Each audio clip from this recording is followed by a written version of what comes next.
This is Galen Goodwick on why the indivisible movement will fail. I'm here at the port. That's what I think about the indivisible movement. We've got a huge problem because there are these federal power structures in place, and we're a controlled variable, you understand?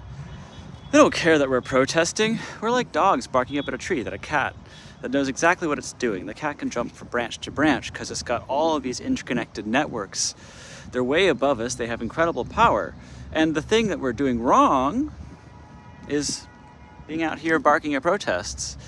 We're just barking up at the sky, thinking that we have some sort of rally going. But the truth is all of that energy could go directly into our own local rulemaking.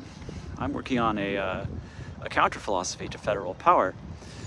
One of the things I want you to understand is back at the founding of America, there was two concepts. One was Jeffersonian, which is to have strong local municipalities that solve their own problems, and those ideas percolate up until they reach regions and states and federal government, right? Oh, all the good ideas float.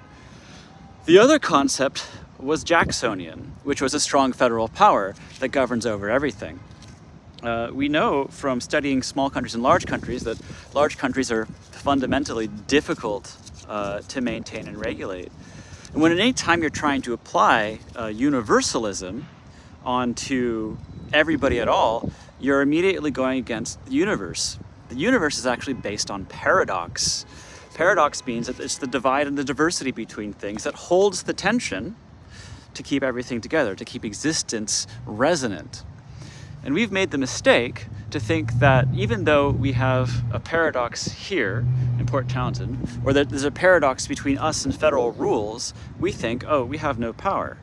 But if so many people are here willing to stand for their values and wave flags around, why aren't they just making that vote into the locality?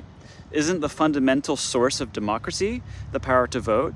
And can any single rule or process or regulation or leader at all actually overwhelm the vote for people for the way they want to live?